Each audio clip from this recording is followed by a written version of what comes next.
Bonjour à toi. Dans cette petite vidéo, laisse-moi te montrer la voix de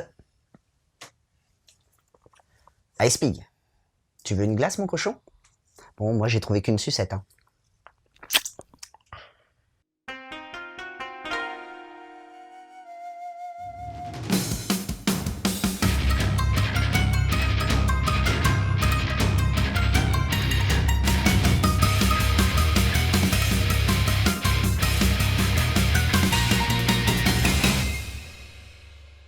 Je te présente Ren Tajima, alias Vespa, un jeune Tokyoïde de 22 ans sans revenu fixe.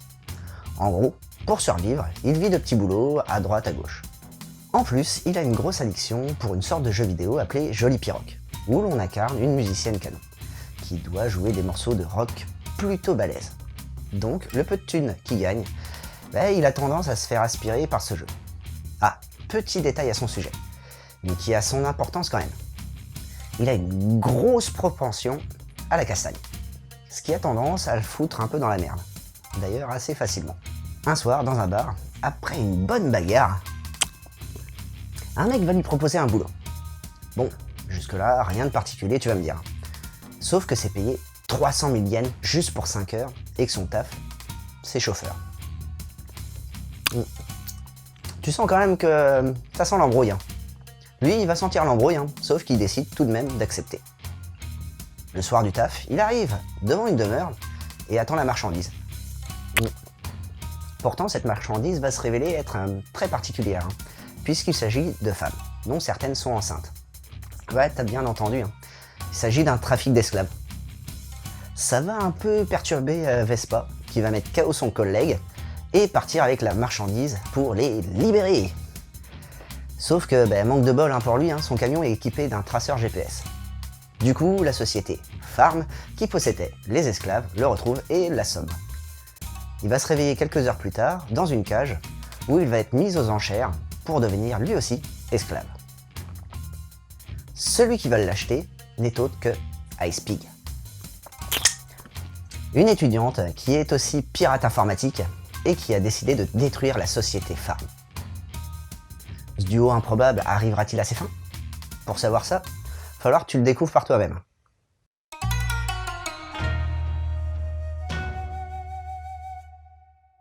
Au niveau du dessin, on a un trait qui est assez simplifié sur les visages. Les nez sont représentés avec un seul trait et t'en as aussi un autre petit pour voir la formation des narines. Pour ce qui est de la bouche, les lèvres sont très peu marquées et en ce qui concerne les yeux, j'ai l'impression de pas trop voir de différence d'un personnage à un autre. À l'inverse, les arrière-plans sont assez détaillés et plutôt fournis. Le fait d'avoir poussé un peu plus les arrière-plans permet aussi de donner de la consistance à la scène. Et avec ça, les nuances de gris utilisées permettent d'assombrir le scénario et comme ça, ça le rend un peu plus creepy.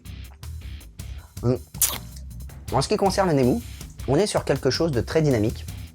Tu auras donc des enchaînements entre pleine page, double page, superposition et en plus, le découpage varie sur chaque planche. Ça évite donc d'avoir une linéarité dans le scénario. D'un point de vue de l'édition, on est chez Delcourt Tonkam, qui a choisi de conserver les zonos de la VO tout en y intégrant une traduction. Bon, je te rassure, c'est bien fait et ça surcharge pas le dessin.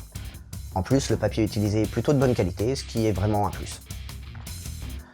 Bon, pour la jaquette, on reste sur la même illustration que celle japonaise, et elle est augmentée d'un vernissage sélectif, pour donner un peu plus de relief au titre et à la glace.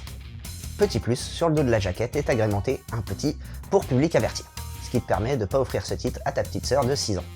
Enfin, quoique tu peux, mais bon, faut voir avec tes parents après.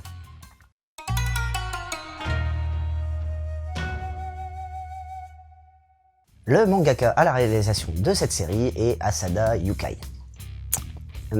Si tu le connais pas encore, cet auteur il a également créé Woodstock, un manga bourré de clins d'œil sur le rock. C'est aussi le dessinateur de Toko Zero, qui est un spin-off du manga Toko de Fujisawa Toro. Et là, t'es que sur ses œuvres parues en France, hein, car sinon t'en as plein d'autres, telles que Tribes, qui est une série mélangeant le rock et le survival horror. Comme tu as pu le remarquer, ses thèmes de prédilection sont plus portés sur le rock. Donc là, on est quand même loin de ce thème.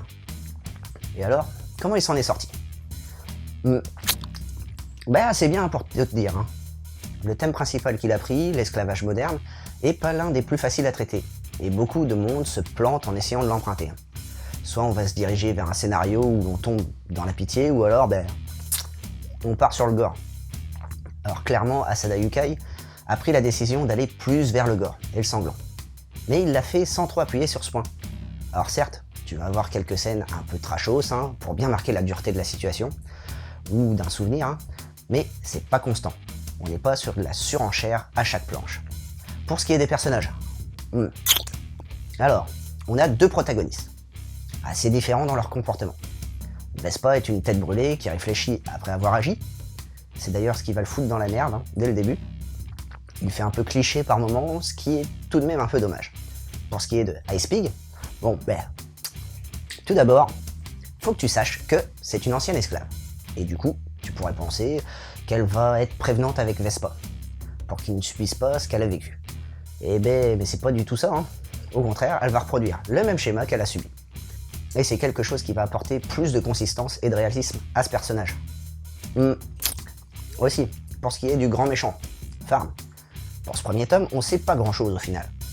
On comprend juste qu'il y a une certaine organisation qui trempe dans tous les trucs un peu chelous, trafic d'esclaves, séquestration, torture, vente d'organes, enfin tu vois le genre quoi. Mais tu sais pas qui est à la tête de cette organisation déjà, ni le nombre de personnes qui en font partie. Et c'est pas facile de dévoiler trop d'indications sur les protagonistes, surtout quand on est sur une petite série comme celle-là, qui ne fait que 5 volumes.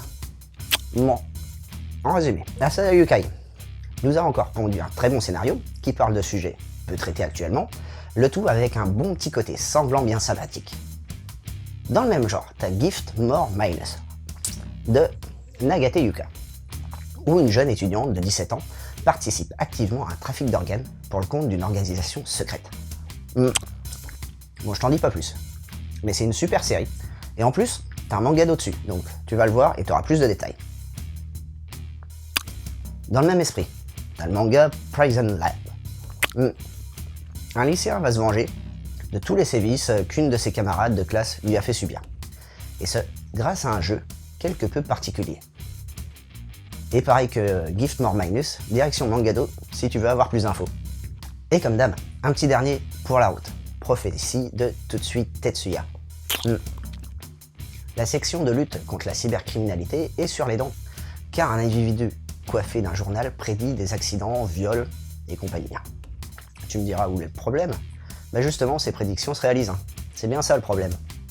Et voilà, c'était Boubou. J'espère que cette petite chronique t'aura plu et surtout donné l'envie de lire Ice Pig. Allez, sur ce, je retourne m'enfiler une autre bonne glace. Bon, bien fraîche, mais là, c'était une sucette. Et surtout, n'oublie pas de suivre la voie du manga.